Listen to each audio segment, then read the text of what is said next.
Let each decision you make reflect the clarity of a disciplined mind. That's what I've come to understand as I reflect on my days and duties. In the chaos of empire, or today's world of inflation, shortages, and fear, we're all pulled by distractions, illusions, and impulses. But true strength lies in self-mastery. If you cannot control what you consume, then what you consume will control you. Food, media, emotion. It all tempts you to react without reason. Don't let it. I write to you not as an emperor, but as a man who has learned through many trials that our most powerful weapon is restraint. The Stoic path isn't cold or lifeless. It's warm with purpose. It's deliberate. Even as the world grows uncertain, even when store shelves empty and whispers of crisis grow louder, remain grounded. Prepare not out of fear, but out of wisdom. The wise man sees the storm and fortifies the roof before the rain falls. He stores what is needed. He discards what distracts. If you find value in this mindset, if you too are trying to live with greater intention, resilience, and self-reliance, I invite you to join us. Subscribe to this channel. We share tools to strengthen your mind, prepare your household, and act with calm in chaotic times. Not panic, preparation. Remember, you have power over your mind, not outside events. Use it well. Picture yourself standing before a mirror in the dim light of dawn. What do you see? A face etched with the worries of our times, perhaps, eyes that dart from crisis to crisis, shoulders tense with the weight of uncertainty. I see you because I was you. Though my crown was heavier, my burden was the same. I am Marcus Aurelius. I ruled Rome not because I sought power, but because duty called. And in the crucible of imperial responsibility, I learned the first and most vital truth. Before you can master the world, you must master yourself. You live in an age of endless notifications, of feeds that never sleep, of algorithms designed to hijack your attention. Your modern world whispers constantly, react, consume, fear. But I tell you now what I learned through decades of governing. An empire, the person who cannot control their impulses, becomes a slave to them. Think of how many decisions you made today.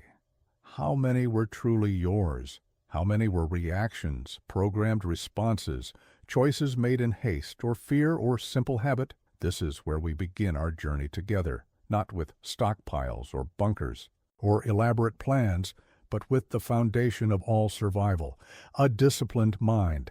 I have seen how impulse destroys empires, a general's hasty order, a senator's moment of greed, a mob's sudden fury. These are the seeds of collapse. And in your world, these impulses move at the speed of light. Social media outrage, panic buying, market crashes, all symptoms of minds ruled by reaction rather than reason. But there is another way. The path of the Stoic warrior begins with a simple truth. You have power over your mind, not outside events. Let that sink in. Feel its weight. Taste its truth. While others are swept away by headlines and hysteria, you can stand firm, rooted in the soil of self-mastery. I will teach you how to build this foundation, how to pause before you act, how to breathe when others panic, how to choose when others merely react. This is not cold detachment. It is the warmest form of self-respect. It is not withdrawal from life, but the fullest engagement with it.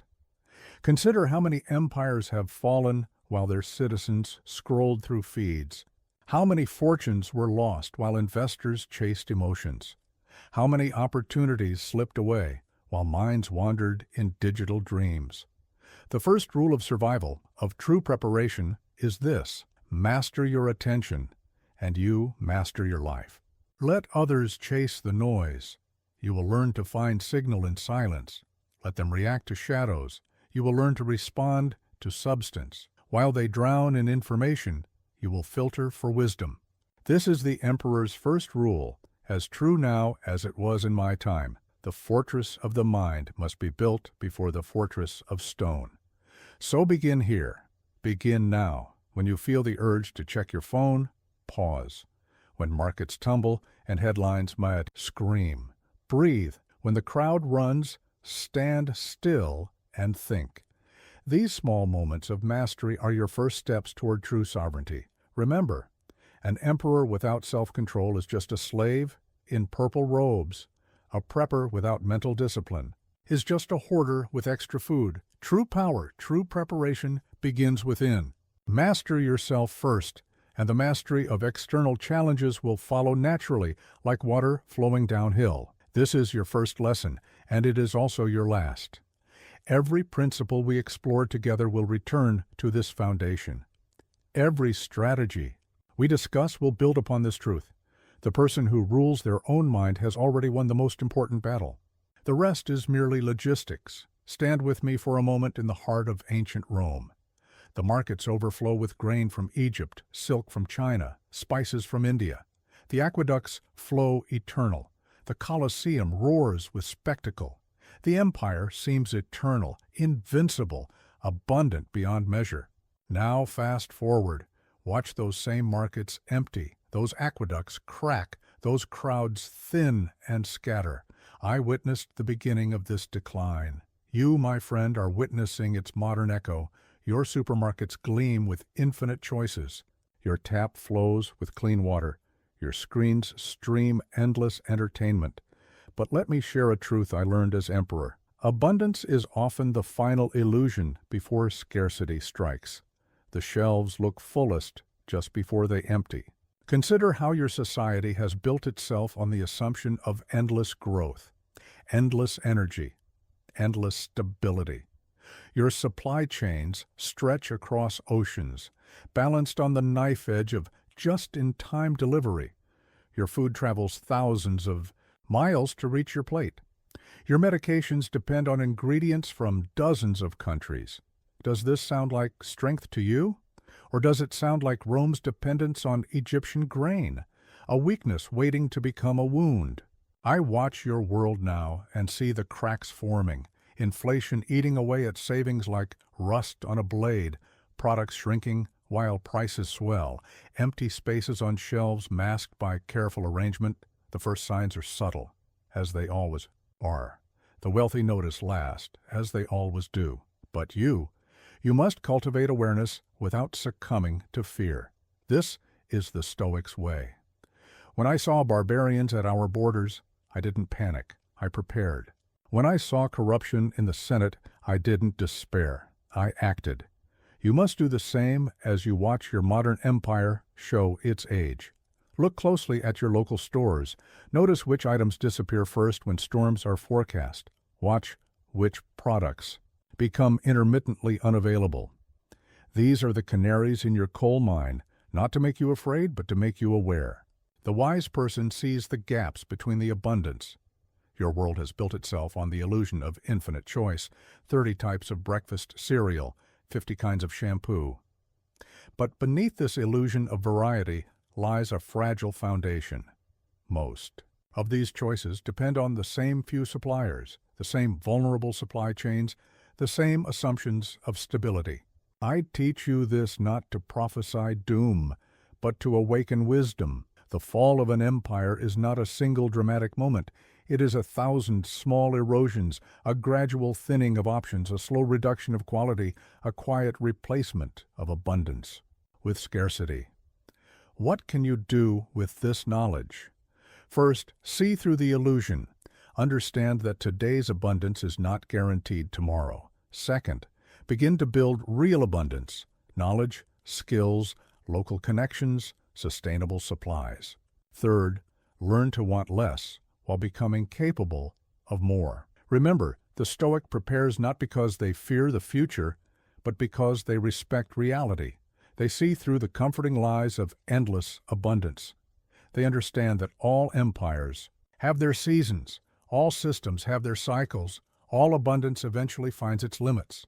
Your task is not to hoard in panic, but to prepare with wisdom, not to withdraw from society, but to build resilience within it, not to fear the end of abundance, but to create true abundance, the kind that comes from skill, knowledge, and community. I watched Rome's abundance slowly fade. I saw how citizens clung to the illusion until reality could no longer be denied. You have an advantage they did not. Forewarning. Use it well. Build your ark before the rain begins. Stock your pantry before the shelves empty. Learn your skills before they become essential. The illusion of abundance is powerful, seductive, comfortable. But the Stoic seeks truth, not comfort. And the truth is this: all abundance is temporary. All supply chains can break. All empires have their limits. Your power lies not in denying this reality, but in preparing for it with calm, deliberate wisdom. Let others remain hypnotized by the illusion. You will see clearly. Let them trust in systems too big to understand. You will build systems you can control. Let them believe in endless abundance. You will create true security, the kind that comes from seeing reality as it is, not as you wish it to be. In my time as emperor, I learned that armies could be rebuilt, treasuries refilled, and walls reconstructed. But time was the one resource that, once spent, could never be recovered. Your modern world has not changed this truth. It has only disguised it behind screens that pulse with endless distraction. Let me speak plainly. The most precious resource you have is not your stockpile of food, your reserve of water, or your cache of supplies. It is your focus, your attention, your capacity to think clearly and act decisively. And in your age of digital noise, this resource is under constant assault. Picture yourself in a typical moment. Your phone chirps with notifications. Headlines scream of new crises. Social media feeds scroll endlessly with opinions, arguments, and carefully crafted outrage. Each ping, each alert, each headline demands a piece of your mental energy. They fragment your focus like 1,000 tiny knives, cutting away at your capacity for deep thought.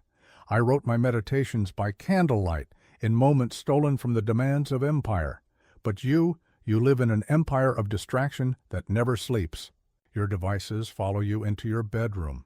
Your work invades your rest. Your entertainment becomes another form of labor. And in this constant noise, your ability to make wise choices slowly erodes. Consider how many truly important decisions you've made while scrolling through your phone. How many insights have come while switching between browser tabs? How many moments of clarity have you found in the endless stream of breaking news? The answer, I suspect, is few or none. Wisdom requires silence. Strategy demands focus. Preparation needs clear sight. This is why the wise guard their time and energy as fiercely as any other resource. They understand that every notification answered is a thought interrupted. Every social media check is a moment of potential wisdom lost. Every hour spent in the digital crowd is an hour stolen from true preparation. But how does one protect this most vital resource? Begin with this. Create boundaries of silence. Establish periods where no device may interrupt your thoughts. Build a fortress of focus in your day, even if it begins as just 1 hour. In this space, think deeply, plan carefully, see clearly. When I led armies, I knew that tired soldiers made fatal mistakes. When I governed Rome, I saw how exhausted senators made ruinous decisions. Your mind is no different. Every bit of attention you waste on trivia is attention you don't have for important choices. Every moment spent reacting to digital drama is energy not spent preparing for real challenges. The crowd surfs on the surface of information, drowning in data while starving for wisdom. They mistake being informed for being prepared. They confuse staying connected with being aware. Do not follow them into this trap. The truly prepared mind knows how to disconnect, how to find depth, how to think in silence. Here is your task. Audit your attention like you would audit your supplies. Where does your mental energy go? What drains your focus? Which habits fragment your thought? Be honest in this inventory. Be ruthless in your assessment. Your survival may depend not on how many supplies you've stored, but on how clearly you can think when you need those supplies. Create systems to protect your focus. Turn off notifications. Establish specific times for news and social media. Guard your morning hours, the mind's most fertile time, from the invasion of digital noise. These are not merely productivity tips. They are survival strategies for an age that feeds on your attention. The prepared mind is a focused mind. The resilient mind is one that can think deeply. The sovereign mind is one that chooses its own objects of attention. While others pride themselves on always being connected, pride yourself on knowing when to disconnect. While they boast of multitasking, master the art of single-pointed focus. Remember, in a crisis, the ability to think clearly will be worth more than any physical supply. In uncertainty, the capacity for deep focus will serve you better than any amount of stored food. In chaos, the power to maintain mental clarity will prove more valuable than any tactical gear. This is the paradox of preparation. The more you guard your attention now, the more prepared you will be later. The more you cultivate focus today, the clearer you will think tomorrow. The more you protect your mental energy in times of peace, the more you will have when peace ends. Let others exhaust themselves in the endless scroll of digital distraction. You will cultivate depth. Let them fragment their minds with constant connectivity. You will build focus. Let them waste their energy on the ephemeral. You will invest it in the eternal. As emperor, I oversaw Rome's grain supply, a task that taught me the delicate balance between preparation and panic. When harvests failed or ships sank, the difference between stability and chaos often lay not in how much grain we had stored, but in how wisely we had planned its storage and distribution.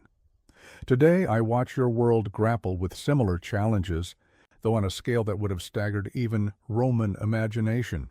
Let me share with you the wisdom of Stoic preparation, a path that lies between the folly of denial and the chaos of panic. First, understand this. True preparation begins not with buying, but with thinking, not with storing, but with strategy.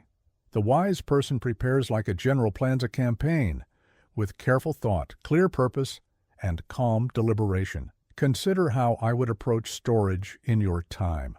I would begin not by rushing to stores, but by observing patterns. Which items consistently vanish first when uncertainty looms? What supplies depend on distant lands or complex supply chains? Where do local resources fall short? This is not paranoia, it is practical wisdom, the kind that saved Rome more than once. Your modern supply chains are marvels of efficiency but fragile as spider silk. A storm in Asia, a conflict in Europe, a drought in Africa. Any of these can empty your local shelves. The Stoic sees these connections and prepares accordingly, not out of fear, but out of respect for reality. Here is how you must think about stockpiling. It is not hoarding, which is the child of panic, but rather the parent of peace of mind. Start with what you actually use. Look at your monthly consumption. What do you rely on daily, weekly, monthly? These are your true essentials, not what fear or advertising tells you to buy. Begin with a 3-month supply of these essentials. Why 3 months? Because it bridges most short-term disruptions without overwhelming your space or resources. Store what you eat what you store. This is not preparation for apocalypse. It is insurance against uncertainty, buffer against instability. Consider the hierarchy of needs. Water first, always water. 3 gallons per person per day, minimum. Food second, but not just any food. Choose foods that store well without refrigeration, provide real nutrition, not just calories. Require minimal preparation you actually know how to use. Your family will actually eat, but the Stoic preparer goes beyond mere storage. They think in systems. How will you rotate supplies? Where will you store them? How will you track expiration dates? These are not minor details. They are the difference between wisdom and waste. Learn from my experience managing Rome's warehouses. Organization matters as much as quantity. A smaller, well-organized stockpile serves better than a chaotic abundance. Label everything, date everything, know where everything is. This is not obsession, it is excellence. Yet there is more to preparation than physical supplies. You must also store knowledge, skills, recipes, repair manuals, tools, quality items that serve multiple purposes, medical supplies beyond just bandages, think comprehensively, means of purifying water, ways to prepare food without power, methods of maintaining sanitation. Remember, the goal is not to retreat from society, but to build resilience within it, not to withdraw from community, but to be a source of stability within it. The prepared Stoic can help others precisely because they have prepared themselves first. Be discreet about your preparation. The wise do not advertise their readiness. In Rome, public knowledge of grain reserves could cause either panic or complacency. Neither serve the public good. Your preparations should be like your strength, present but not paraded. Watch for what I call the cascade effect. One shortage leads to another. A fuel shortage becomes a food transport issue. A power outage becomes a water crisis. The prepared mind anticipates these connections and plans accordingly. Think in systems, not isolated supplies. Most importantly, maintain perspective. Your goal is not to survive at all costs, but to maintain dignity and virtue through whatever comes. A stockpile is not a fortress to hide in. It is a foundation to build upon. It gives you the stability to help others, the resources to remain calm when others panic. Let others rush the stores in fear. You will prepare with purpose. Let them hoard in panic. You will store with strategy. Let them react to headlines. You will respond to wisdom. This is the Stoic way of preparation, thoughtful, methodical, and always in service of virtue rather than fear. Remember, the goal of Stoic preparation is not mere survival, but the maintenance of dignity and the practice of wisdom under any circumstances. Prepare your supplies, yes, but prepare your mind first, for it is the prepared mind that will best know how to use what you have stored. In my years as emperor, I observed how the quality of food affected not just the health of individuals, but the character of entire populations. Rome's finest moments came when our people ate simply, thought clearly, and lived with purpose. Our worst moments often followed periods of excess, when luxury weakened both body and mind. Today, I watch your world struggle with a challenge we never faced, abundance that nurtures neither body nor soul. Consider your modern markets, aisles filled with products engineered not to nourish but to addict, foods designed not to sustain but to sell, packages that promise health while delivering harm. This is not mere commerce, it is a moral battlefield where each choice you make shapes not just your body, but your mind's capacity for clear thought and wise action. Let me share a truth that served me well. What you eat becomes not just your flesh and bone, but your thoughts and decisions. The food that fuels your body also fuels your mind. When you store food for uncertain times, you are storing more than calories. You are storing future thoughts, future decisions, future actions. Think carefully about what fills your pantry. Those processed foods that never spoil? They never spoil because even bacteria recognize them as something other than food. Those brightly colored packages with their endless ingredients, each artificial addition is a small tax on your body's wisdom, a subtle burden on your mind's clarity. The Stoic approach to food storage is not merely about quantity, it is about quality. Yes, food must last.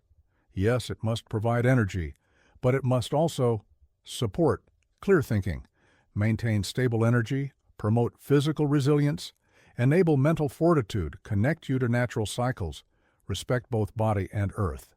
This is why I advocate for storing whole foods whenever possible, foods that your ancestors would recognize, foods that require minimal processing, foods that sustain rather than stimulate. Rice, beans, grains, dried fruits, nuts. These are not just survival foods. They are foods that have supported human wisdom for millennia. Consider the moral implications of your food choices. When you store processed foods, you store dependency on systems beyond your control. When you store whole foods, you store independence and capability. When you rely on artificial flavors, you dull your senses to nature's true tastes. When you eat close to the earth, you sharpen your connection to reality. But this is not a call for aesthetic deprivation. The Stoic way is not about denying pleasure. It is about finding pleasure in what is real, what is sustainable, what is true. There is deep satisfaction in eating food you understand. There is genuine pleasure in meals that connect you to the Earth's cycles. Your storage strategy should reflect this wisdom. Store foods that require minimal energy to maintain, can be prepared without complex technology, provide genuine nutrition. Rather than empty calories, support clear thinking and stable energy, could sustain you not just in quantity but in quality. Learn the ancient ways of food preservation. Drying, fermenting, curing. These methods don't just preserve food, they preserve wisdom. They maintain connection to the cycles of nature. They keep alive skills that industrial society is too quickly forgetting. In your modern world, ethical food storage means thinking beyond your own pantry. Consider the environmental impact of your choices, the sustainability of your storage methods, the wisdom of supporting local food systems, the importance of maintaining seed sovereignty, the value of preserving traditional food knowledge. Remember, the best stored food is often the food you can grow, preserve, or source locally. This is not just about self-sufficiency, it is about building resilient communities. When you support local farmers, save seeds, learn preservation skills, you're not just storing food, you're storing capability, you're storing community, you're storing wisdom. Let others fill their pantries with artificial abundance. You will stock yours with thoughtful sufficiency. Let them chase flavors designed in laboratories. You will cultivate tastes connected to the earth. Let them depend on complex supply chains. You will build simple, sustainable solutions. This is the deeper meaning of preparation, not just having enough, but having what truly serves. Not just surviving, but maintaining the clarity to live well. Not just storing food, but storing the kind of food that supports wisdom, sustains health, and strengthens community. The food you choose to store is a moral choice. It reflects your values, shapes your capabilities, and influences your thinking. Choose with the wisdom of a Stoic, not for mere survival, but for the flourishing of body, mind, and community. For in times of crisis, you will not rise above the quality of what you've stored. You will not think more clearly than your food allows. In my time, I saw how the grandest palaces could become prisons, while the simplest dwellings could shelter both body and soul. As emperor, I lived in marble halls, but found my truest peace in modest military tents, where simplicity cleared the mind and necessity taught wisdom. Your modern homes, with their countless comforts, present both opportunity and trap, shelter, that can either fortify or weaken the spirit. Let us speak first of physical shelter, for without it, philosophy becomes mere abstraction. Your home must be more than a collection of rooms. It must be a fortress of resilience, not in the sense of barricades and barriers, but in its ability to maintain life and dignity through uncertainty. Consider your dwelling with the eye of both philosopher and strategist. Begin with the fundamentals. How does your home handle the basic elements? Can it keep you warm when power fails, cool when heat oppresses, dry when storms rage? These are not merely comfort concerns. They are questions of survival that too many ignore until crisis arrives. The wise person prepares their shelter like a general fortifies a camp.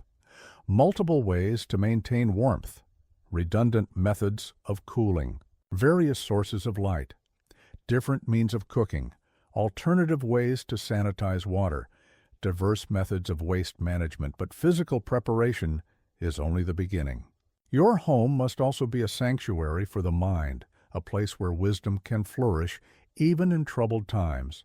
Consider how your living space either supports or hinders clear thinking. Are your supplies organized with logical purpose or scattered in chaos? Does your space promote calm focus or constant distraction?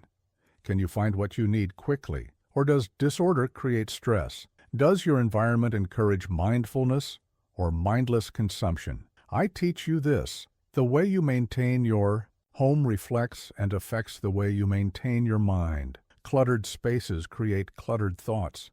Disorganized supplies lead to disorganized decisions.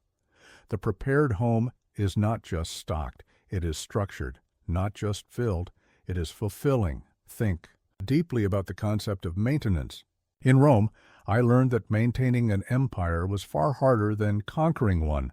Your home is no different. The wise person fixes small problems before they become large ones, maintains essential systems regularly, understands how their shelters up, components work together, prepares for likely failures before they occur, keeps tools and knowledge readily accessible, but there is a deeper level of shelter that we must discuss, the shelter of routine and ritual. Your home should support daily practices that strengthen both body and soul. A space for morning meditation or prayer, an area for physical training, a corner for quiet study and reflection, a place to break bread with family or friends, a spot to connect with nature, however small. Remember, true shelter protects more than the body. It must also shield your peace of mind, guard your capacity for joy, preserve your connection to purpose, maintain your sense of dignity, support your practice of virtue. Consider what I call the hierarchy of shelter. First level, survival, warmth, water, safety.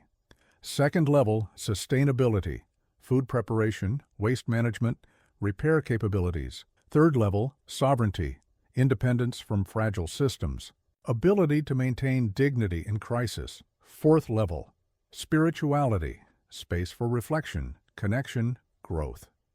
In your modern world, this means thinking beyond mere backup systems. Yes, have your generators and filters, but also have your books, your journals, your means of maintaining human connection and cultural continuity. A home that keeps the body alive but lets the soul wither is no true shelter. Let us speak of cleanliness, not just physical cleanliness, though that matters greatly, but moral cleanliness. A clean space promotes clear thinking. An orderly environment supports ordered thoughts. Regular maintenance of your dwelling becomes a practice of maintaining your character. Your home should be neither a museum of excess nor a bunker of fear. It should be a working sanctuary, a place where practical needs are met without waste, beauty serves purpose without luxury. Order supports peace without rigidity, preparation breeds confidence without pride. I tell you this from experience. The best shelter is one that strengthens rather than softens, one that prepares rather than pampers, one that enables rather than encloses. Your home should not be an escape from reality, but a place to engage with it more deeply and wisely. Let others create showcases of wealth or bunkers of fear. You will build a sanctuary of wisdom. Let them focus only on keeping danger out. You will focus also on keeping virtue in. Let them prepare for mere survival. You will prepare for dignified, purposeful living under any circumstances. Let me share a truth learned through governing an empire. No one, not even an emperor, survives alone. The myth of the solitary survivor, the lone wolf preparing in isolation, this is dangerous fantasy. I commanded legions, yet understood that Rome's true strength lay not in its armies, but in its communities. Your world, for all its technological connectivity, often forgets this ancient wisdom. Consider how many hands feed you, farmers, truckers, merchants, makers. How many minds shelter you, engineers, builders, planners, maintainers. In crisis, these interconnections don't disappear. They become even more crucial. The wise person prepares not by cutting these bonds, but by strengthening them, choosing them carefully, nurturing them deliberately. First, understand this. Community is not just about having people around you. It's about having the right people around you. In my time as emperor, I learned that one loyal friend was worth more than 100 flattering courtiers. One skilled ally outweighed 1,000 casual acquaintances. Your community must be built with similar wisdom. Look for these qualities in those you would call allies, practical skills that complement your own A mindset of preparation without panic, ethical stability under pressure, wisdom to know what they don't know, willingness to learn and teach, quiet capability rather than loud boasting. But how do you find such people in your fractured, modern world? Begin here. Seek out those who maintain traditional skills. Connect with local food producers, join or create study groups for practical knowledge. Find mentors in essential. Crafts build relationships with neighbors who show foresight. Engage with those who serve community before self. Remember, the time to build these connections is now, not during crisis. Trust is like a garden. It must be planted and tended long before you need its fruits. Start small, but start today. Begin with your immediate neighbors. Learn their names, understand their skills, share your own knowledge. Yet there is a paradox here that the Stoic must understand. While no one survives alone, the wise person must also be capable of solitude. Your community connections should make you stronger, not dependent. Think of it this way. Be capable of independence while building interdependence. Know how to stand alone while choosing to stand together. Maintain self-sufficiency while cultivating community resilience. Let me teach you what I learned about assessing potential allies. Watch how they handle small challenges.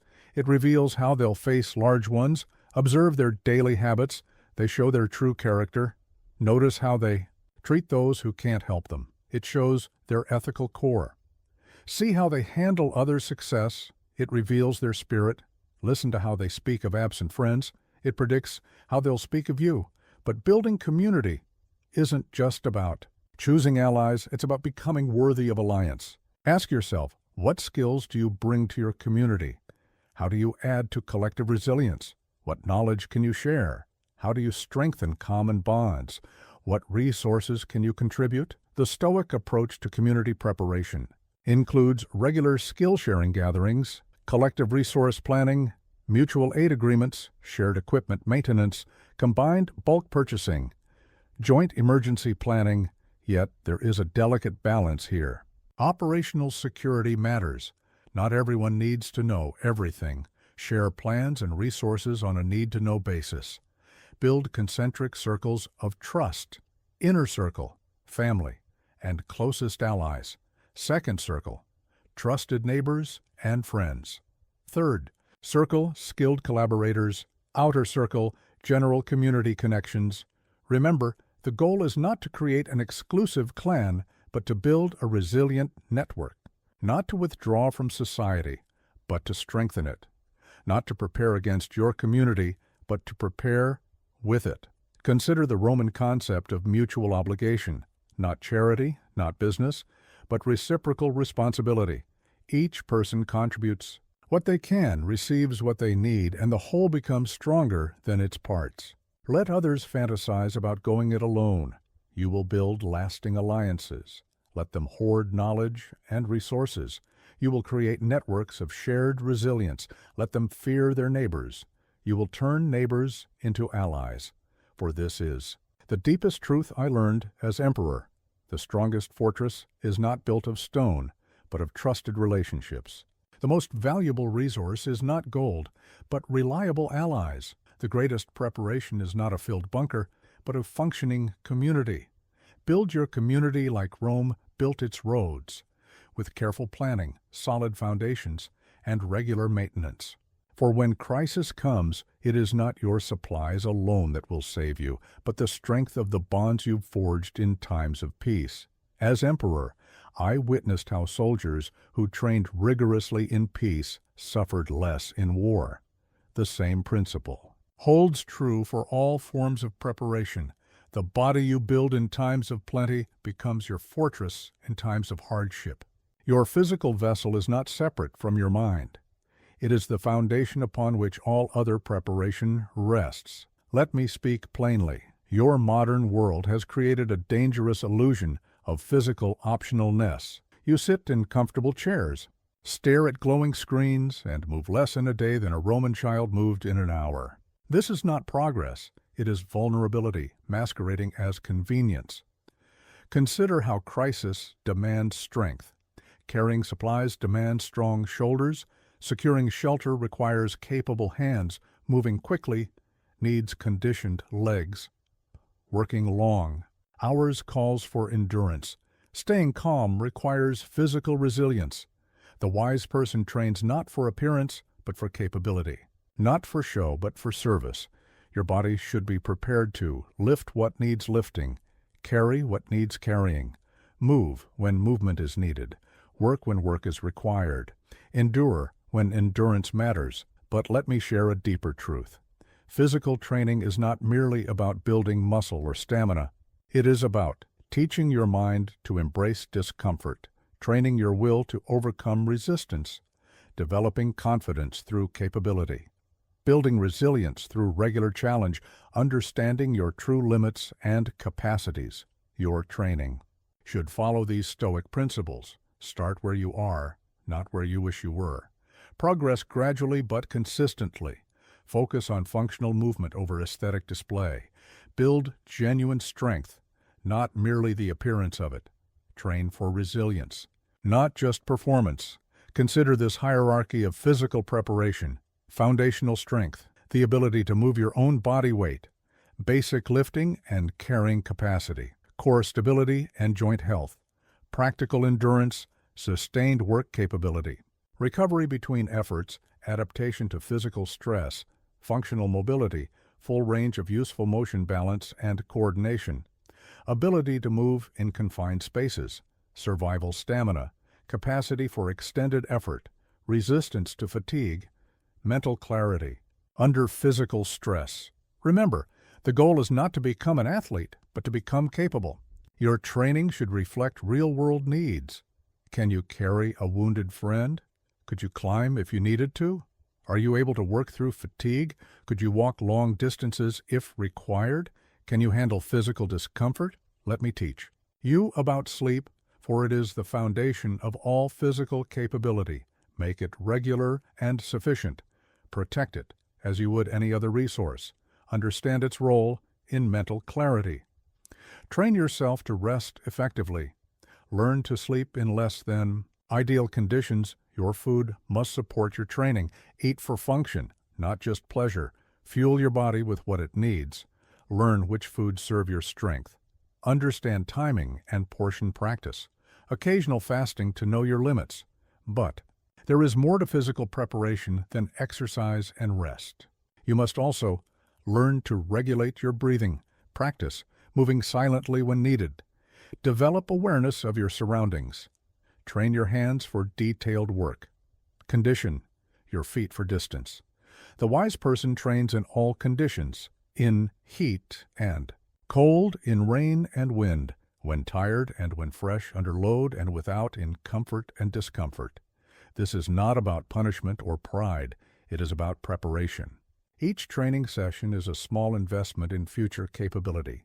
Each moment of discomfort embraced is a future crisis made easier to bear. Let others exercise for appearance. You will train for capability. Let them work out for social media. You will prepare for reality. Let them chase numbers on machines. You will build true functional strength. Consider this. In crisis, your body will not rise to the occasion. It will fall to the level of its training. The time to discover your physical limits is not when those limits suddenly matter. Train now in peace and plenty so that hardship finds you ready. Remember, the body you build through daily discipline becomes the vehicle that carries you through crisis. The strength you develop in regular training becomes the reservoir you draw upon in emergency.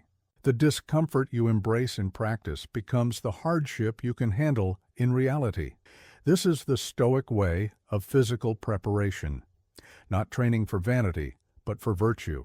Not building a body for display, but for service. Not seeking pain, but preparing to handle it. For in the end, it is not the strongest who survive, but the most adaptable, those who have trained their bodies and minds to handle whatever comes. In my years of rule, I learned that grain stores could be depleted, treasuries emptied, and armies defeated. But knowledge, properly preserved and practiced, could rebuild all that was lost. Your modern world brims with information yet starves for wisdom. You have unlimited access to knowledge, yet decreasing ability to apply it. Let us address this paradox with ancient wisdom and practical truth. Consider this. When crisis strikes, the most valuable storage room in your home will not be your pantry, but your library. Not just any collection of books, mind you, but carefully chosen practical knowledge that transforms information into capability. This is what the Romans called practical wisdom, knowledge that can be acted upon, skills that can be applied, understanding that can be implemented. Your knowledge storage must include technical manuals for essential systems, medical references, and first aid guides, books on practical crafts and skills, guides to local plants and resources, documentation of critical procedures, maps, both local and regional basic engineering principles, fundamental scientific knowledge, but mere possession of information is not enough.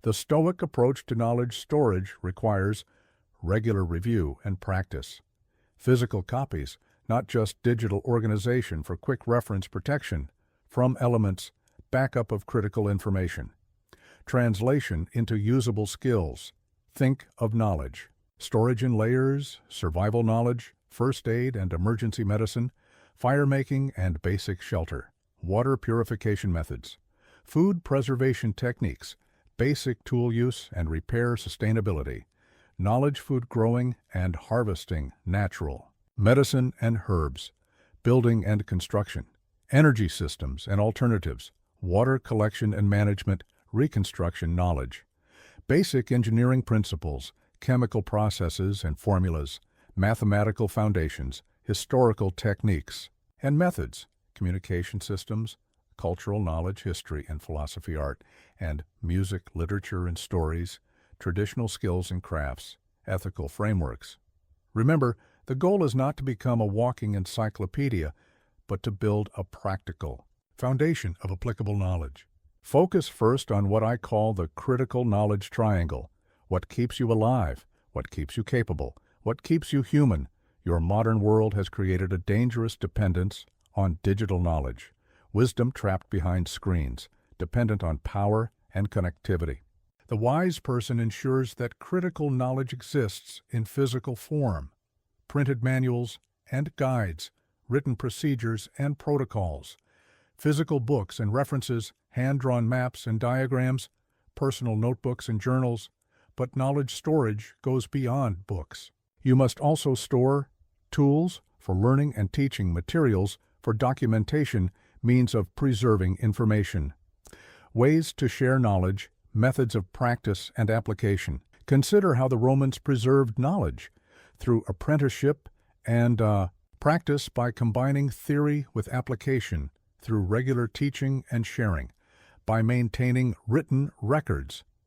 Through systematic organization, your knowledge storage must be accessible when needed, organized for quick reference, protected from damage, regularly maintained, practically applicable. Practice what I call knowledge cycling. Learn new skills regularly. Teach what you know to others. Document your experiences, review, and update information. Test knowledge through application. Wise person understands that knowledge storage requires physical space and protection, regular review and updating, practical application and testing, teaching and sharing systems, backup and redundancy. Remember these principles of knowledge. Preservation. What isn't practiced is forgotten. What isn't shared diminishes. What isn't documented disappears. What isn't tested may fail. What isn't updated becomes obsolete. Let others depend solely on digital wisdom. You will maintain physical knowledge. Let them trust in cloud storage. You will keep tangible records. Let them rely on search engines. You will cultivate practical skills. This is the deeper truth about knowledge storage.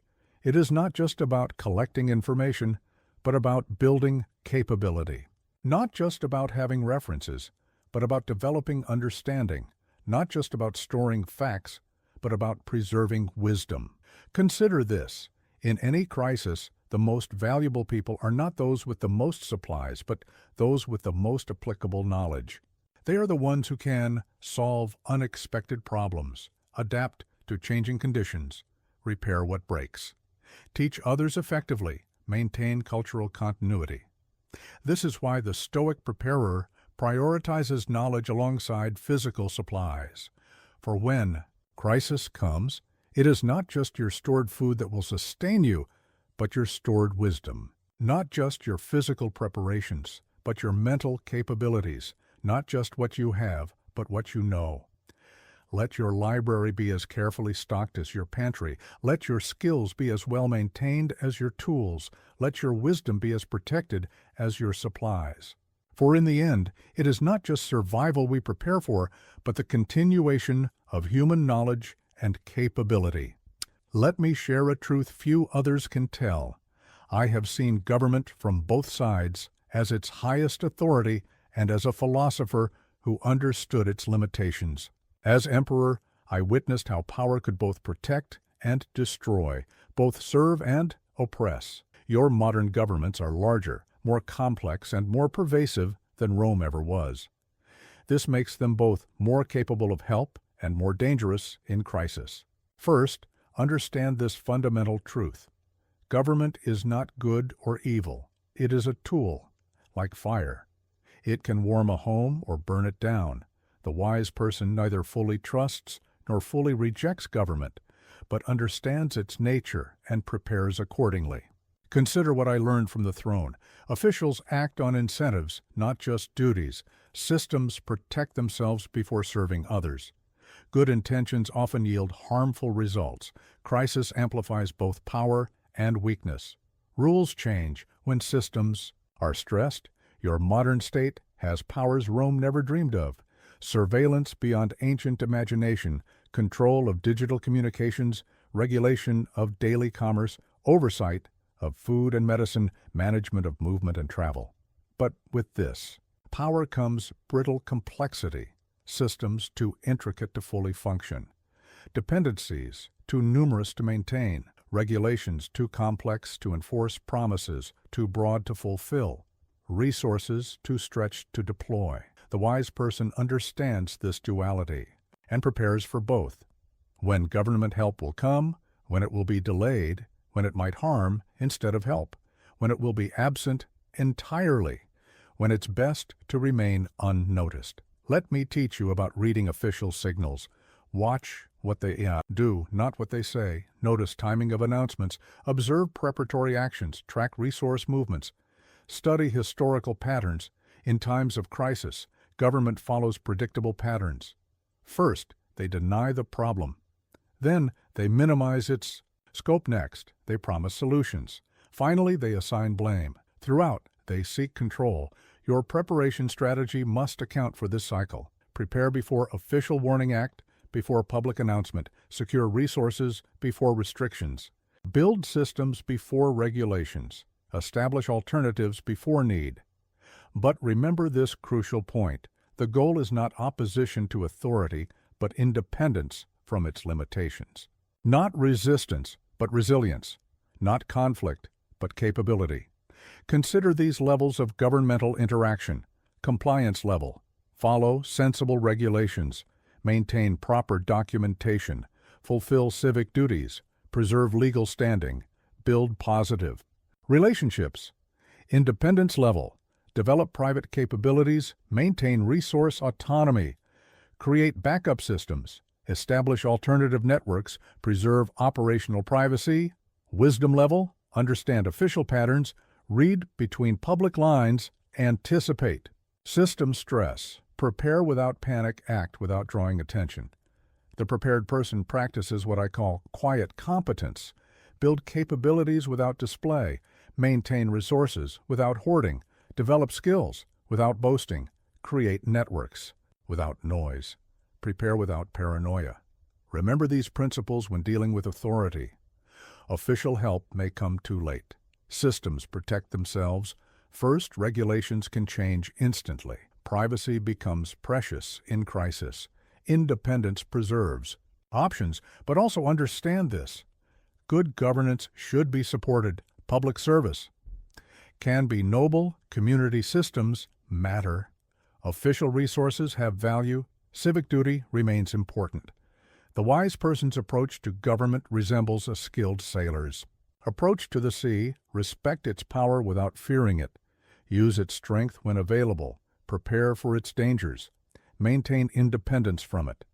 Navigate it skillfully. Let me share what I learned about timing. Act before official acknowledgement. Prepare before public panic. Secure resources before scarcity. Build systems before need. Establish alternatives before crisis. The Stoic view of government authority.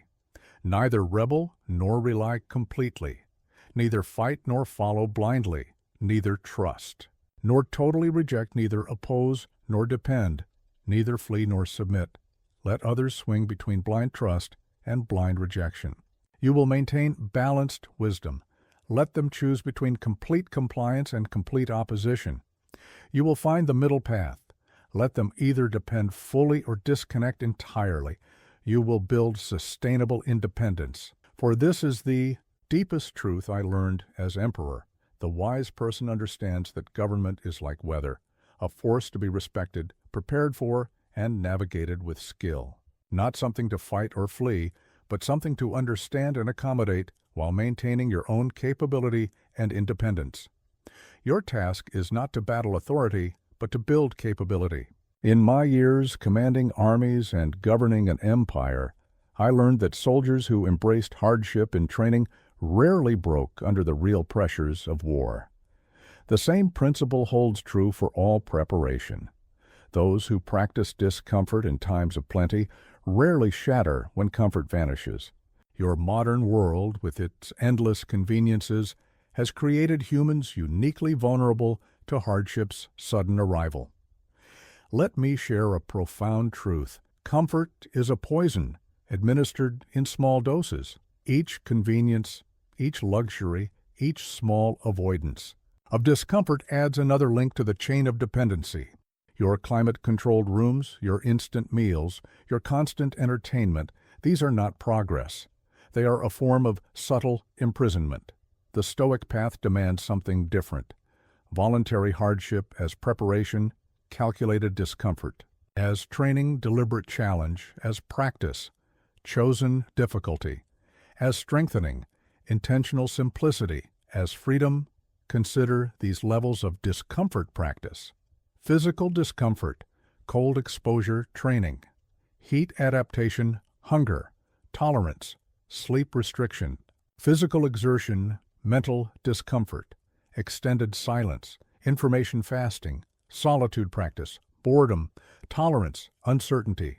Exposure, material discomfort. Minimal living experiments, resource restriction. Convenience fasting, comfort reduction, simplicity. Training, but understand this crucial point. We practice discomfort not because we seek suffering, but because we seek freedom. Freedom from fear of discomfort. Dependency on convenience, addiction to ease, paralysis in hardship, brittleness in crisis.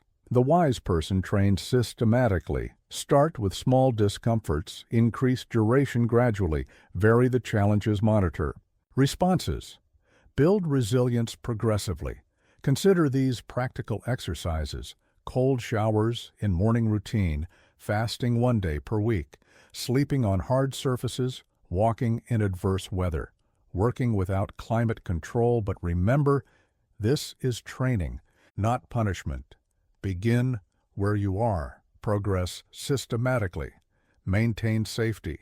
Learn from experience. Build sustainable practices. The benefits extend beyond mere toughness. Clearer thinking under stress. Reduced anxiety about hardship. Greater adaptation.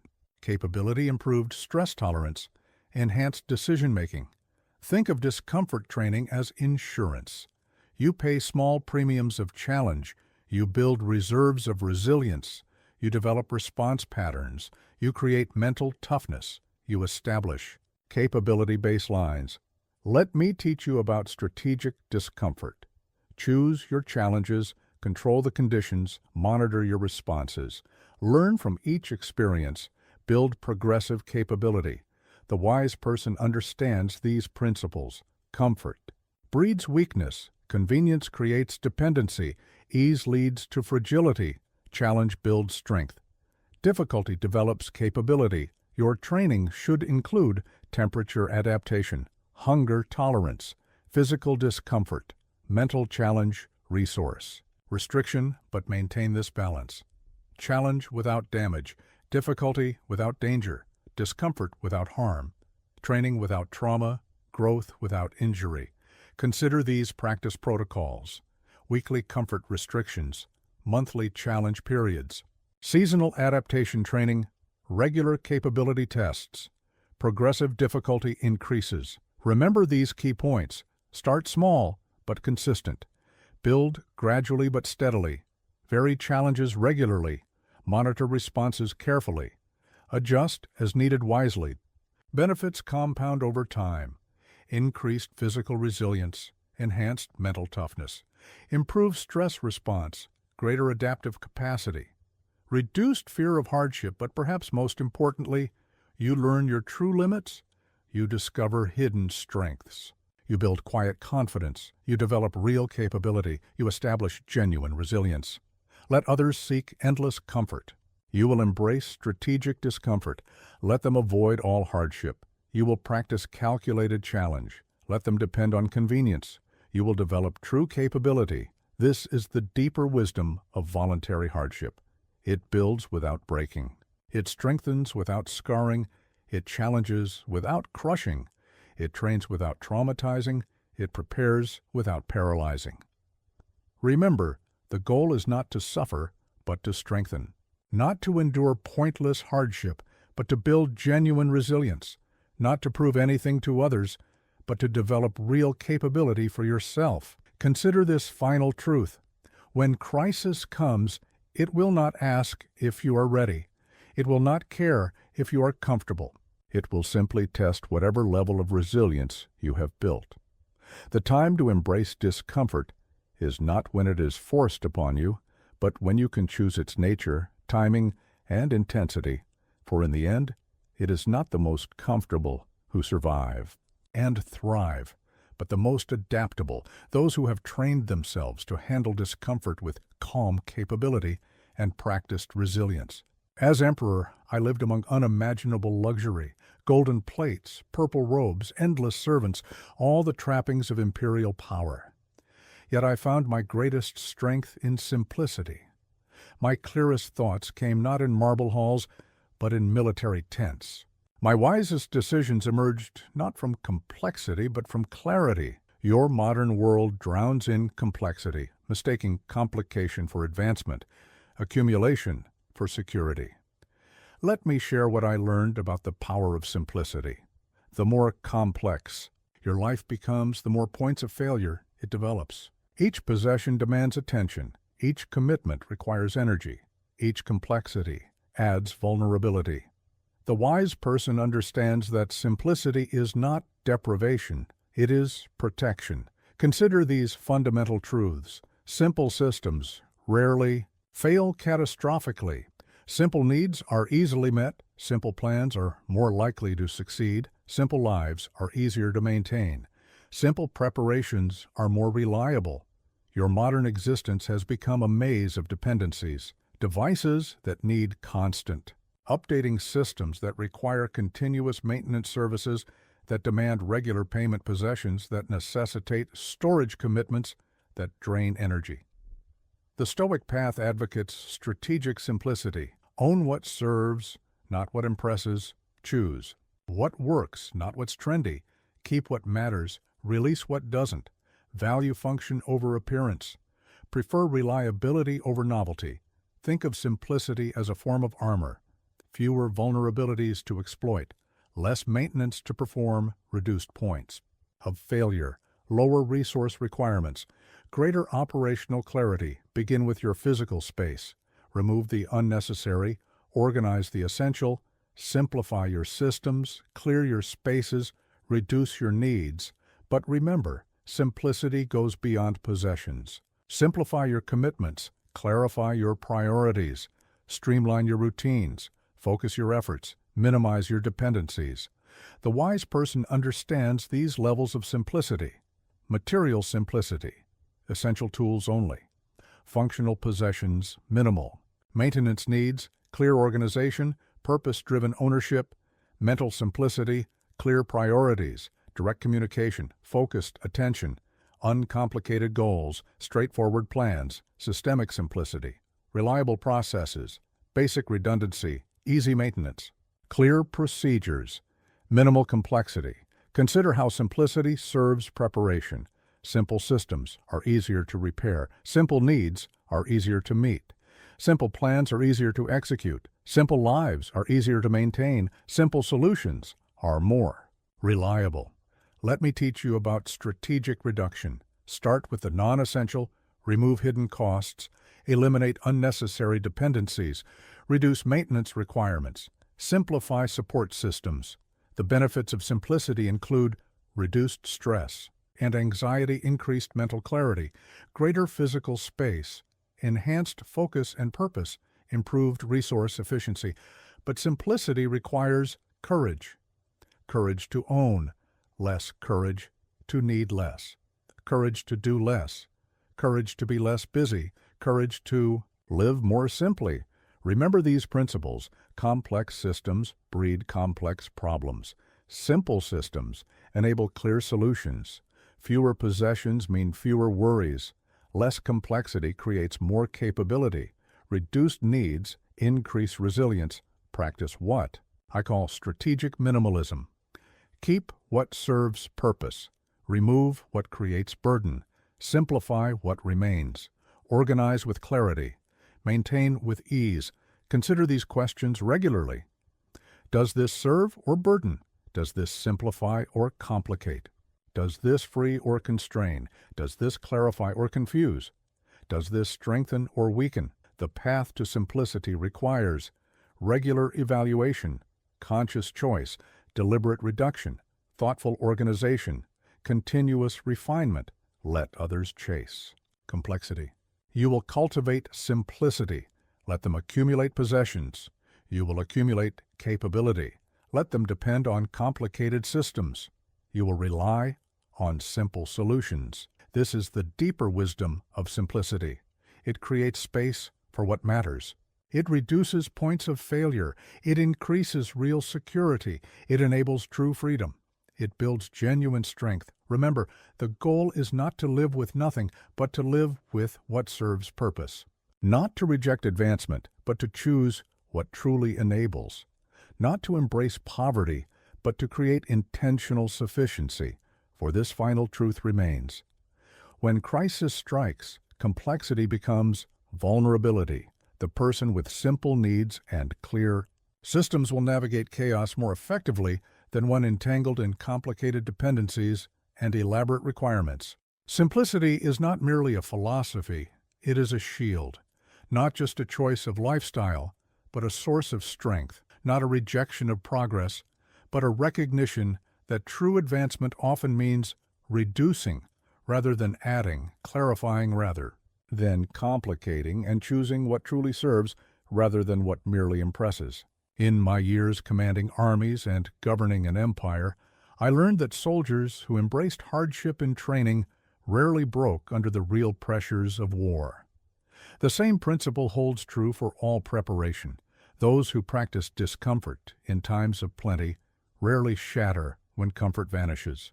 Your modern world, with its endless conveniences, has created humans uniquely vulnerable to hardship's sudden arrival. Let me share a profound truth. Comfort is a poison, administered in small doses. Each convenience, each luxury, each small avoidance of discomfort adds another link to the chain of dependency. Your climate-controlled rooms, your instant meals, your constant entertainment, these are not progress. They are a form of subtle imprisonment. The Stoic path demands something different. Voluntary hardship as preparation, calculated discomfort as training, deliberate challenge as practice, chosen, difficulty as strengthening, intentional simplicity as freedom. Consider these levels of discomfort practice. Physical discomfort, cold exposure training, heat adaptation, hunger tolerance, sleep restriction. Physical exertion, mental discomfort, extended silence, information, fasting, solitude practice, boredom, tolerance, uncertainty, exposure, material discomfort, minimal living experiments, resource restriction, convenience fasting, comfort reduction simplicity. Training, but understand this crucial point. We practice discomfort, not because we seek suffering, but because we seek freedom. Freedom from fear of discomfort, dependency on convenience, addiction to ease, paralysis in hardship, brittleness in crisis. The wise person trains systematically. Start with small discomforts, increase duration, gradually vary the challenges, monitor responses, build resilience progressively. Consider these practical exercises: cold showers in morning routine, fasting 1 day per week, sleeping on hard surfaces, walking in adverse weather, working without climate control. But remember, this is training, not punishment. Begin where you are. Progress systematically. Maintain safety. Learn from experience. Build sustainable practices. The benefits extend beyond mere toughness, clearer thinking under stress, reduced anxiety about hardship, greater adaptation, capability improves stress tolerance, enhanced decision-making. Think of discomfort training as insurance. You pay small premiums of challenge, you build reserves of resilience, you develop response patterns, you create mental toughness, you establish capability, baselines. Let me teach you about strategic discomfort. Choose your challenges, control the conditions, monitor your responses. Learn from each experience, build progressive capability. The wise person understands these principles. Comfort breeds weakness. Convenience creates dependency. Ease leads to fragility. Challenge builds strength. Difficulty develops capability. Your training should include temperature adaptation, hunger tolerance, physical discomfort, mental challenge resource, restriction but. Maintain this balance. Challenge without damage, difficulty without danger, discomfort without harm, training without trauma, growth without injury. Consider these practice protocols: weekly comfort restrictions, monthly challenge periods, seasonal adaptation training, regular capability tests, progressive difficulty increases. Remember these key points. Start small but consistent. Build gradually but steadily. Vary challenges regularly. Monitor responses carefully. Adjust as needed wisely. Benefits compound over time. Increased physical resilience, enhanced mental toughness, improved stress response, greater adaptive capacity. Reduced fear of hardship, but perhaps most importantly, you learn your true limits. You discover hidden strengths. You build quiet confidence. You develop real capability. You establish genuine resilience. Let others seek endless comfort. You will embrace strategic discomfort. Let them avoid all hardship. You will practice calculated challenge. Let them depend on convenience. You will develop true capability. This is the deeper wisdom of voluntary hardship. It builds without breaking. It strengthens without scarring. It challenges without crushing. It trains without traumatizing. It prepares without paralyzing. Remember, the goal is not to suffer, but to strengthen. Not to endure pointless hardship, but to build genuine resilience. Not to prove anything to others, but to develop real capability for yourself. Consider this final truth.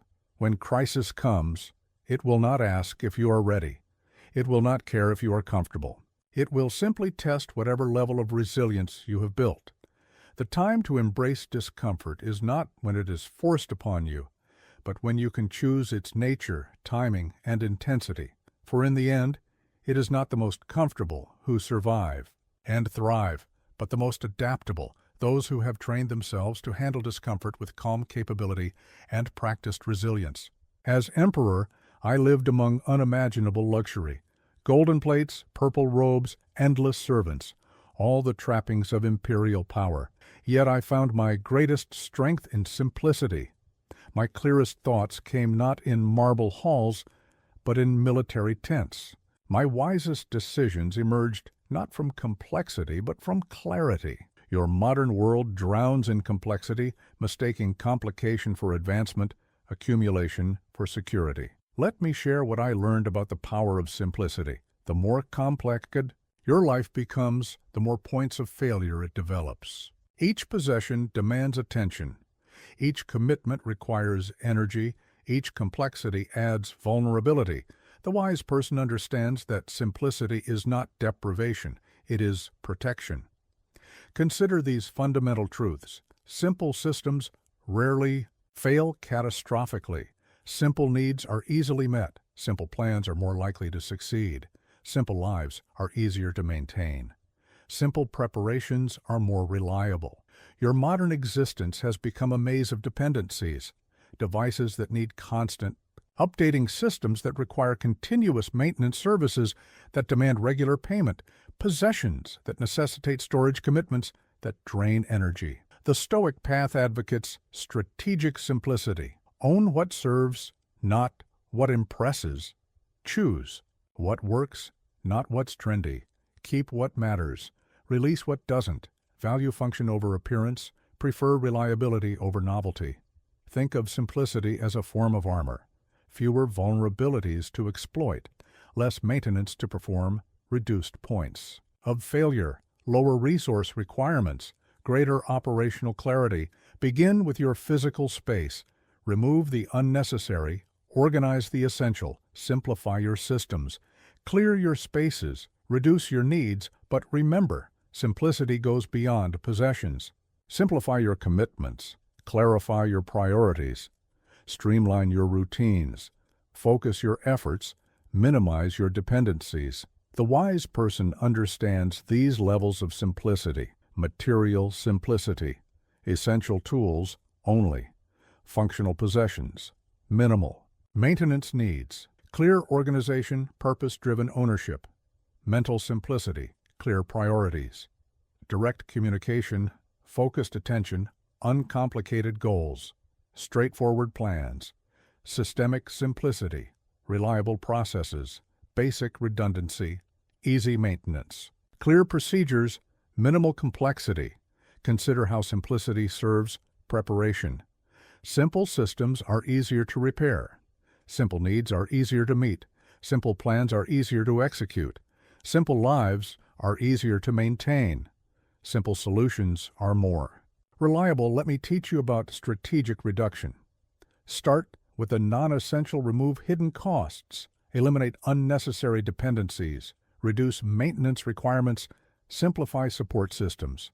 The benefits of simplicity include reduced stress and anxiety, increased mental clarity, greater physical space, enhanced focus and purpose, improved resource efficiency. But simplicity requires courage. Courage to own less. Courage to need less. Courage to do less. Courage to be less busy. Courage to live more simply. Remember these principles. Complex systems breed complex problems. Simple systems enable clear solutions.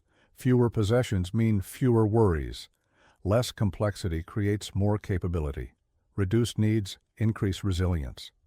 Practice what I call strategic minimalism. Keep what serves purpose. Remove what creates burden. Simplify what remains. Organize with clarity. Maintain with ease. Consider these questions regularly. Does this serve or burden? Does this simplify or complicate? Does this free or constrain? Does this clarify or confuse? Does this strengthen or weaken? The path to simplicity requires regular evaluation, conscious choice, deliberate reduction, thoughtful organization, continuous refinement. Let others chase complexity. You will cultivate simplicity. Let them accumulate possessions. You will accumulate capability. Let them depend on complicated systems. You will rely on simple solutions. This is the deeper wisdom of simplicity. It creates space for what matters. It reduces points of failure. It increases real security. It enables true freedom. It builds genuine strength. Remember, the goal is not to live with nothing, but to live with what serves purpose. Not to reject advancement, but to choose what truly enables. Not to embrace poverty, but to create intentional sufficiency. For this final truth remains. When crisis strikes, complexity becomes vulnerability.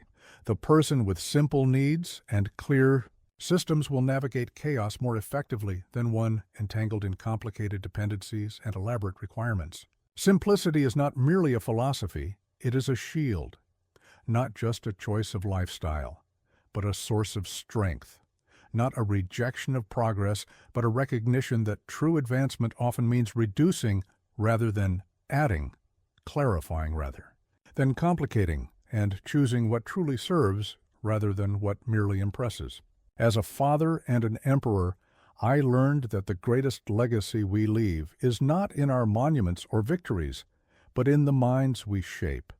Your children inherit a world more complex and uncertain than any Roman could have imagined, yet their greatest need remains what it has always been, not just survival skills, but the philosophical foundation to use those skills wisely. Let me share what I have learned about preparing young minds. A child taught only to fear will see only threats. A child taught only to survive will miss the purpose of survival. But a child taught to think clearly, act wisely, and maintain dignity. Under any circumstances, that child inherits true wealth. Consider these foundational principles. Wisdom matters more than facts. Character outlasts skills. Understanding surpasses knowledge. Resilience exceeds preparation.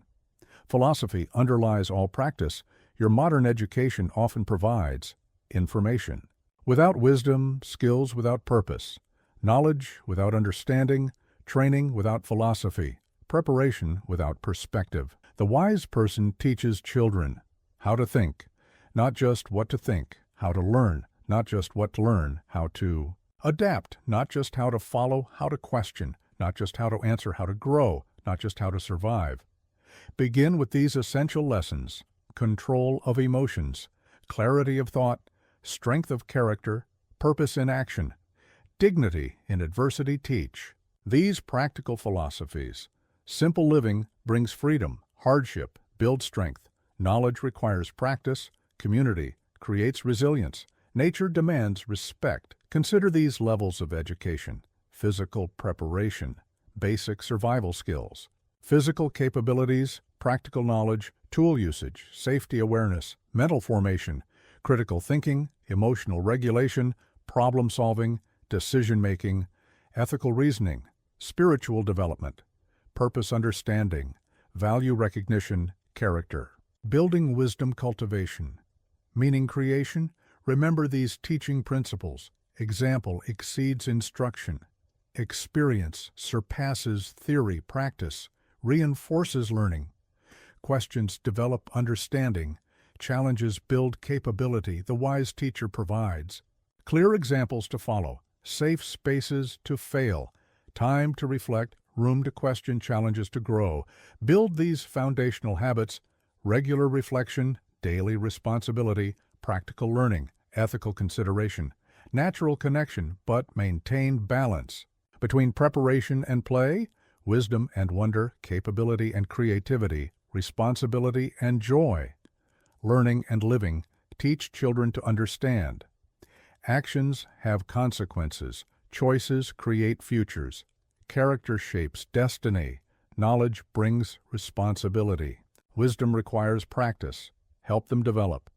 Internal strength, ethical compass, practical wisdom, emotional resilience, social awareness. Show them how to think clearly, act wisely, live simply, work skillfully, care deeply. Remember these educational truths.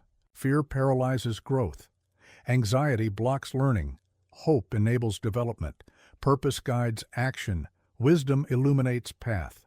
The prepared child learns self-regulation before crisis, decision-making before pressure, responsibility before necessity, community before isolation, philosophy before fear. Create learning environments that encourage questions, reward thinking, value wisdom, promote growth, build confidence, teach them to recognize true value beyond price, real strength beyond force, genuine wisdom beyond knowledge, actual need beyond want, deep purpose beyond survival. Let others teach mere survival.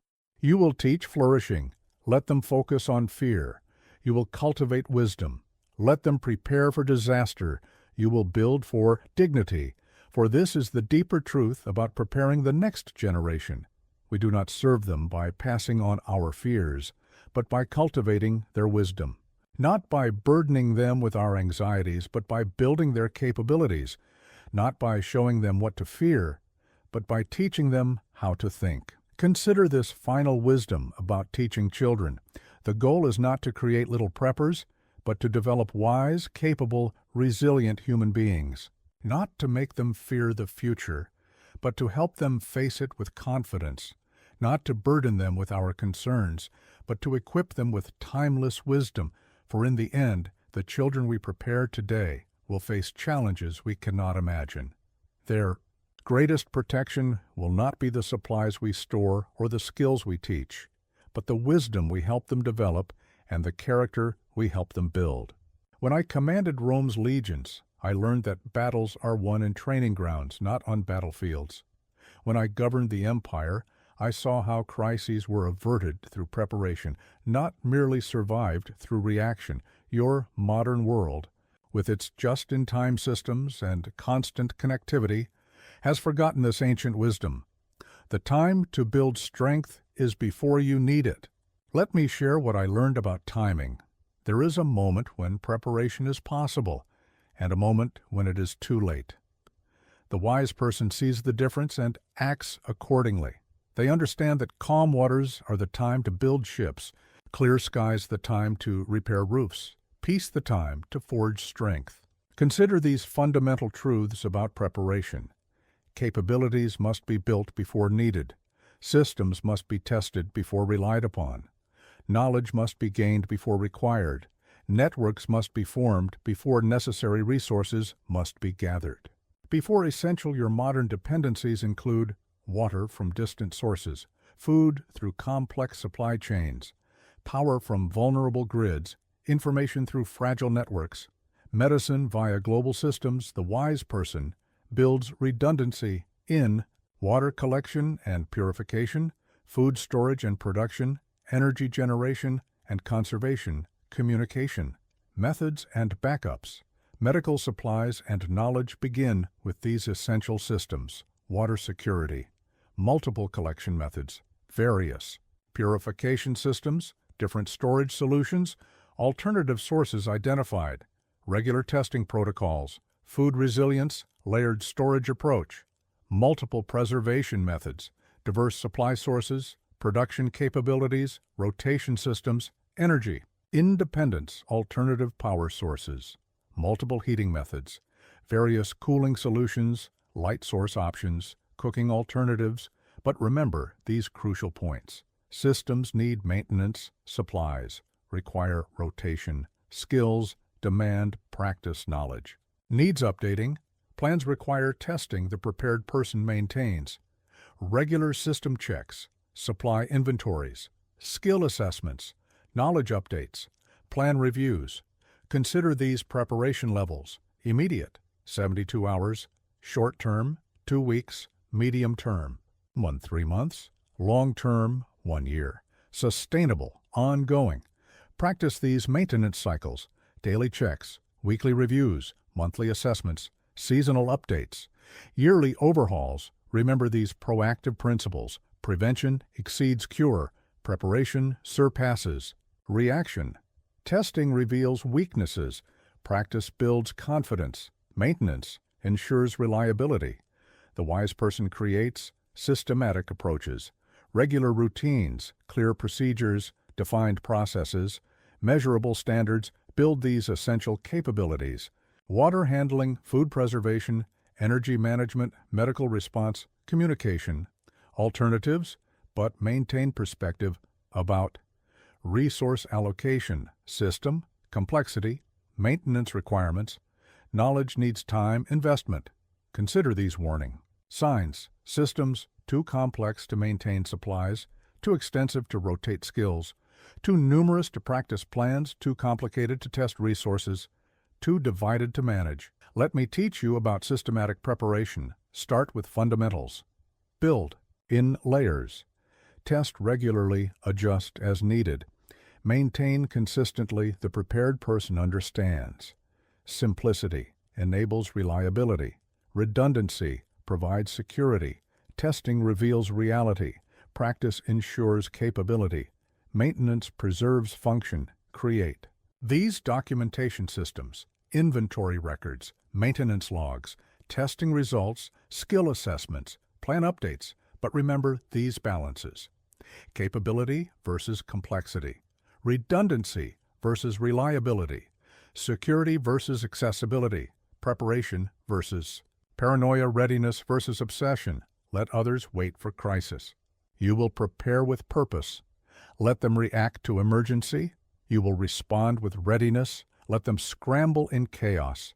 You will act with clarity, for this is the deeper wisdom about preparation. It is not just about storing supplies, but building systems. Not merely about gathering resources, but developing capabilities. Not simply about having things, but knowing how to use them. Consider this final truth about proactive preparation. The goal is not to predict every possible crisis, but to build flexible resilience.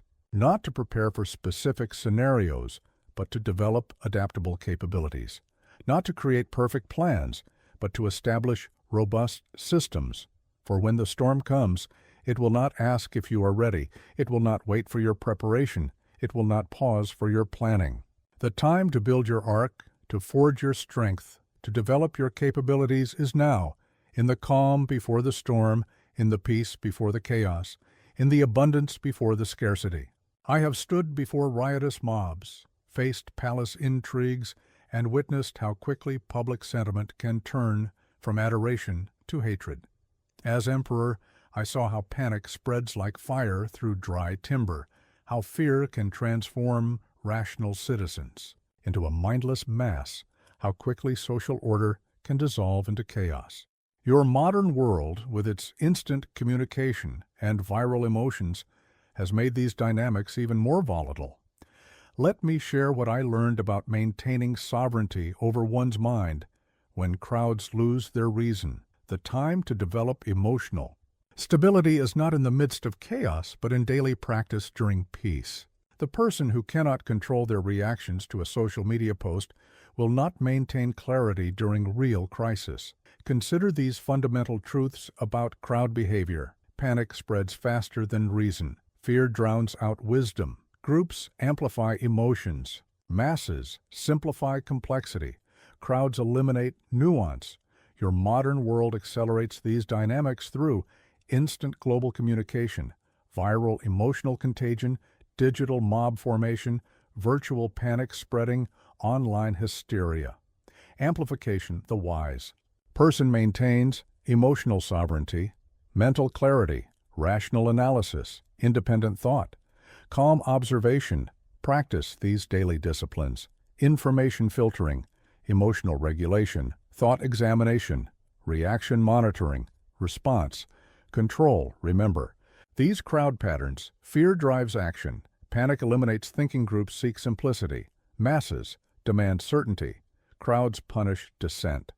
The Stoic observer watches for emotional manipulation, fear, exploitation, panic, profiteering, crisis, capitalism, manufactured outrage. Consider these levels of emotional sovereignty: basic awareness, emotion recognition, reaction monitoring, trigger identification, response control, thought examination, advanced practice, pattern recognition, manipulation detection, propaganda analysis, bias identification, truth verification, master development, strategic detachment, rational evaluation, wisdom application, clear decision-making, calm action-taking, but maintain these crucial balances: awareness without paranoia, caution without fear, preparation without panic, analysis without paralysis, action without reaction. The prepared mind practices, daily emotional check-ins, regular thought examination, consistent bias checking, frequent assumption testing, continuous reality grounding. Learn to recognize artificial urgency, manufactured scarcity, engineered outrage, orchestrated panic, manipulated fear. Develop these mental habits. Question initial reactions. Examine emotional responses. Verify information sources. Consider alternative views. Seek deeper understanding. Remember these principles. Truth rarely requires urgency. Wisdom seldom shouts. Understanding takes time. Reality resists simplicity. Clarity emerges from calm. The wise person maintains physical distance from chaos, emotional distance from panic, mental distance from hysteria, strategic distance from crowds, temporal distance from reactions. Practice these response protocols. Pause before reacting. Breathe before deciding. Think before acting. Question before accepting. Verify before sharing. Let me teach you about crowd dynamics. Mobs follow emotions, not logic. Panic spreads geometrically. Fear disables reason. Groups amplify extremes. Masses seek simple answers. The prepared mind understands real threats versus perceived ones, actual risks versus imagined fears, true urgency versus manufactured panic, genuine scarcity versus artificial shortage, valid concerns versus exploited anxieties. Consider these warning signs, demands for immediate action, calls for unquestioning unity, punishment of questioning, simplification of complexity, demonization of dissent. Let others be swept away by the crowd. You will maintain your center.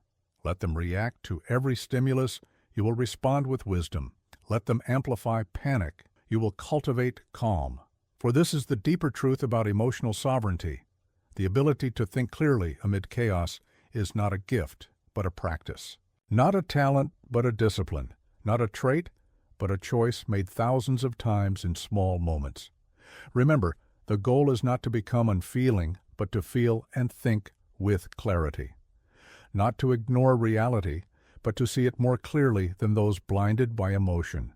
Not to stand apart from humanity, but to maintain wisdom within it, for when chaos comes, it will test not just your physical preparations, but your mental sovereignty. Not just your stored supplies, but your stored wisdom. Not just your material resilience, but your emotional stability. As emperor, I faced death daily, in battle, through assassination attempts, and in the quiet moments of philosophical reflection. I learned that death itself is not to be feared, for it is nature's way. What should concern us is not the end of life, but the waste of it.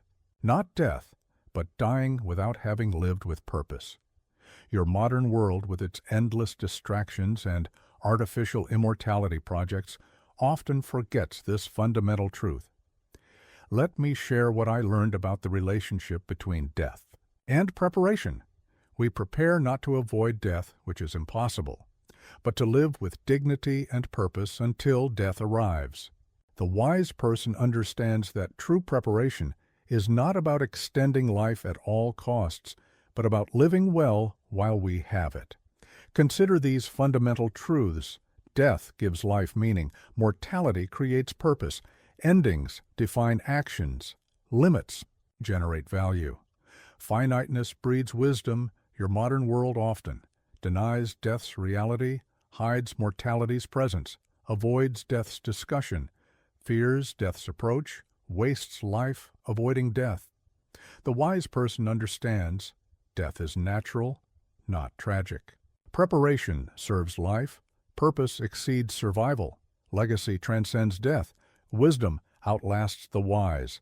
Consider these levels of preparation: physical readiness, body maintenance, health preservation, strength building, capability, development, practical, skills, mental preparation, knowledge gathering, wisdom, cultivation, understanding, development, purpose, clarification, legacy planning, spiritual readiness, value definition, meaning creation, purpose, alignment, legacy building, wisdom sharing. Remember these principles about legacy: Actions outlive possessions, wisdom outlasts wealth, character exceeds achievements, impact surpasses survival, purpose transcends preparation. The prepared person considers what truly matters, what deserves effort, what creates meaning, what builds legacy, what serves others. Practice these daily remembrances. Life is finite. Time is precious. Actions have consequence. Choices create legacy. Purpose guides preparation, but maintain perspective about what deserves attention, what merits effort, what creates value, what builds worth, what leaves legacy. Consider these questions regularly. Does this serve purpose? Will this matter ultimately? Does this create value? Will this help others? Does this build legacy? The wise person prepares with purpose, not panic, for dignity, not mere survival, with wisdom, not fear, for legacy, not waste, with meaning, not anxiety. Remember these truths about preparation. Quality surpasses quantity. Purpose exceeds possessions. Wisdom outweighs supplies. Character transcends capability. Legacy surpasses survival. Create these forms of wealth. Knowledge that serves wisdom, that guides skills, that help character that endures. Legacy that matters, but avoid these wasteful pursuits. Preparation. Without purpose, storage without service, knowledge without application, skills without meaning, capabilities without character. Let me teach you about meaningful preparation. Build what serves others, create what adds value, learn what helps many develop. What lasts beyond you, store what truly matters.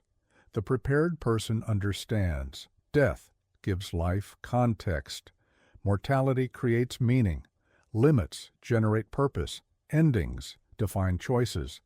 Legacy guides action. Practice these forms of preparation. Physical. Readiness that serves mental clarity, that guides emotional stability, that helps spiritual depth, that endures practical wisdom that matters. Remember these final truths. Death is not failure. Preparation is not paranoia. Readiness serves life, purpose, guides preparation. Legacy transcends death. Let others fear death. You will live with purpose. Let them waste life avoiding death. You will create meaning until death arrives. Let them prepare from panic. You will prepare with wisdom, for this is the deepest truth about death and preparation. We prepare not to avoid death, but to live well, not to fear less, but to matter more, not to survive at all costs, but to serve with all we have. Consider this final wisdom, your preparation, your knowledge, your capabilities. These are not merely for your survival. They are your gift to those who follow.